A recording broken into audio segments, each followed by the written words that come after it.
What's up, YouTube? It's Juice Beats, and I'm back again with another video. Here I am on Zwift, and I'm doing taper intervals. So I'm just finishing up my warm-up right here, and the warm-up gets up to about 250 watts towards the end, and then we go straight into zone 5, 350 watts for a minute and a half, and come back for a 3-minute cool down at 165 in zone 1. We do that 3 times. So these taper intervals were done on Thursday before my Saturday race.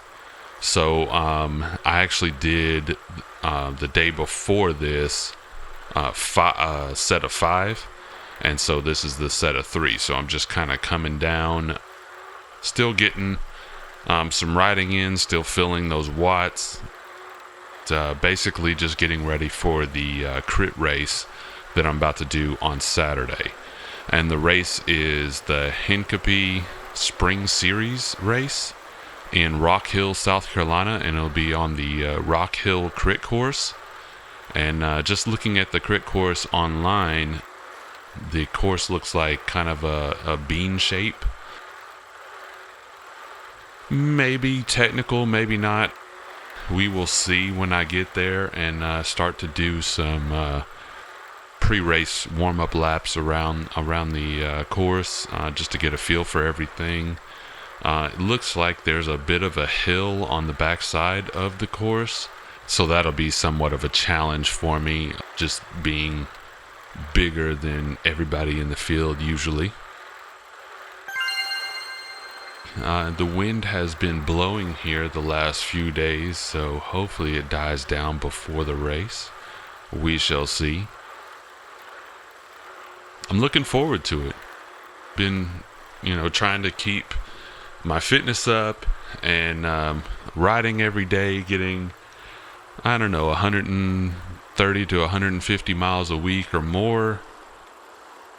Staying in good shape and looking at my Garmin and seeing that I'm peaking at the right times and training correctly. Hopefully I'll have a good result this Saturday. This will be my second race ever, and the first race was in 35-degree weather with rain and sleet mix. I ended up in the top 20 in that race. I think the elements and that one also had a really steep hill that got up to like 15 to 18% at one point, so that one was really tough. I think after a few laps I fell behind on the peloton. Not super far, but I was not with the peloton after the few laps, and you can see that race on the channel as well. I have that. It's called the Polecat on the YouTube channel. So for the last 8 months, almost 9 months, I have been without my bike that I bought last year. I started riding on the road bike back at the beginning of the pandemic. So sometime around March or April, when everything got locked down, and I ended up buying a Cannondale CAD 5. It was a really light aluminum bike, and it, for me, it felt pretty fast. I ride a 58 centimeter for my height and everything. Didn't get a fit or anything. I didn't know anything about that at the time, so I was just kind of going off of how it felt, and it felt pretty decent, felt pretty fast, and I rode it up until December that year in 2020, and it was actually hit by a car. So that bike got ruined, and I never was compensated for the bike. The driver didn't have insurance and didn't end up paying me anything, and it was too much money to really go after her legally, I guess, to sue her for everything. It would have cost more than everything was worth, basically, to hire a lawyer and go through that whole process and have it string out for years. So that's kind of how that story ended. But ended up buying a Specialized Tarmac SL7 Expert a few months later, and was able to, I guess, at the time, so this was just before things started getting crazy with the bikes. So I was able to find it in Ohio and had it shipped here, and here in Knoxville, and was able to get it set up and everything. And I actually upgraded to the aero bars, because the Expert actually came with the round aluminum bars. So I upgraded to the Aerofly 2, and I want to say, I think I did some other little modifications, but everything else was pretty standard. So the Ultegra Di2, the aluminum wheels that it came with, I think everything else was pretty standard on it, but the bar. So had that until the end of July. So I guess February, possibly. Yeah, I think it was February when I got the bike. So February to the end of July, and I found a little crack on the seat stay of the bike. And this was just before this road race that I was doing for it. It wasn't like a sanctioned road race or anything. Just I wanted to do a century, so so I went in to get the bike tuned up and everything before the century, and we found the crack on the seat stay, and so I ended up going through the warranty process with Specialized. They told me end of August would be the date that they would be able to send out a replacement, and I should be good to go. So I was like, okay, let's do that then. Well, end of August came and no bike, and they had taken the timetable off of their website for the new frame. So I had no end date in sight, and no bike basically at the time.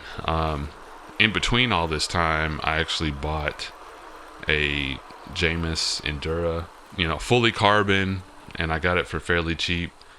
But it was supposed to be my trainer bike, and ended up being my main bike, and has been my main bike for the last 8-9 months. I've been using this Jamis Endura, and I've made some modifications on it. I upgraded the chain. I got a gold KMC chain on it. Upgraded the handlebars, because the old handlebars were not good for sprinting. They were kind of bent straight down instead of curved back. I believe those are the ones that actually came with the Jamis originally.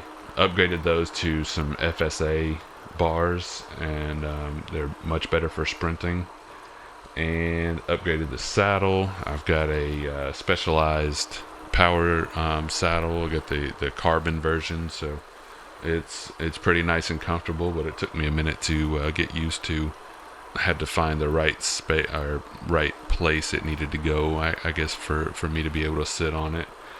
And I put some S-Works turbo cotton tires, which I actually love.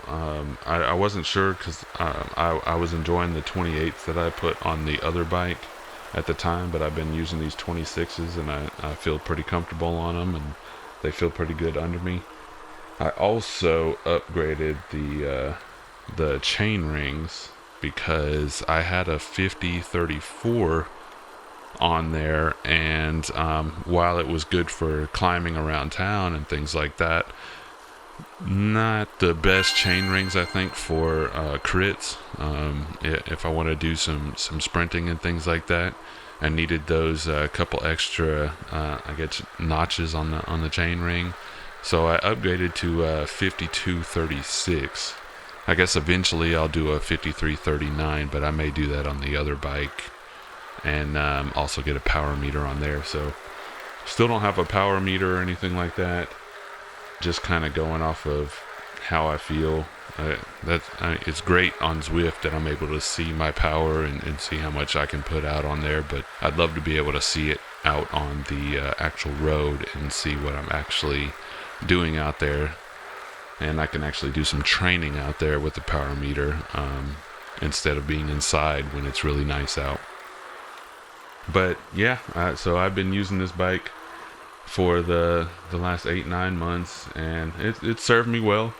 It's all carbon, but the wheels are aluminum, and yeah, I have no idea how carbon would feel for me yet, because I haven't had that experience. But I'm about to dive into carbon wheels here soon, and hopefully do some more races later on this year with the carbon wheels as opposed to these aluminum ones.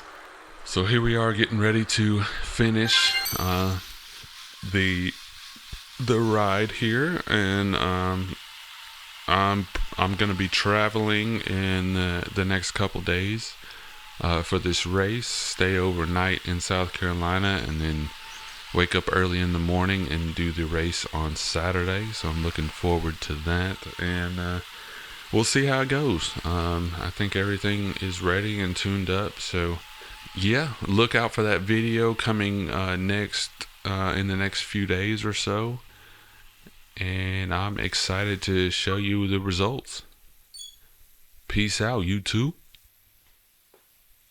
Oh yeah, please like and subscribe for more bike content. I'll be posting some more videos throughout the year, hopefully once a week, if not more. And yeah, look forward to it. Hit that bell, hit that like button, hit that subscribe button, and we will see you on the next one.